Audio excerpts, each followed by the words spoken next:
Hello guys, ഇന്ന് നമുക്ക് special ഒരു പിസ്സ ഉണ്ടാക്കിയാലോ. അതിന് വേണ്ടിയിട്ട് ഒരു പാത്രത്തിലോട്ട് 1 സ്പൂൺ ഈസ്റ്റും 2 സ്പൂൺ പഞ്ചസാരയും ആവശ്യത്തിന് ഉപ്പും വെള്ളവും മൈദ ഇട്ടിട്ട് നല്ലോണം കുഴച്ചെടുക്കുക. എന്നിട്ട് അത് റെസ്റ്റ് ചെയ്യാൻ വെച്ചേക്കുക.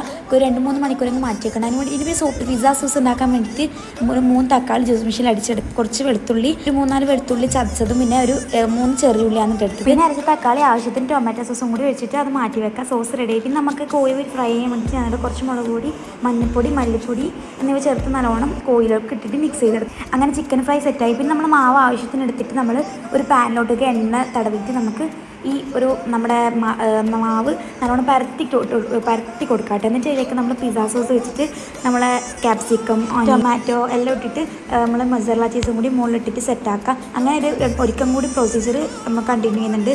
അങ്ങനെ നമ്മൾ അടുപ്പത്ത് വെക്കുന്ന വെച്ചാൽ അടിയിലൊരു പാത്രം വെച്ചിട്ടാണ് വെക്കുന്നത്. അങ്ങനെ നമ്മൾ ഒരു 10 മിനിറ്റിൽ നമ്മൾ പിസ്സ റെഡി ആവും. അപ്പോൾ ഇത്രയൊക്കെയാണ് എല്ലാ വീട്ടിൽ ട്രൈ ചെയ്തൊക്കെ ലൈക്ക് അടിക്കാൻ മറക്കല്ലേ. ടാറ്റാ.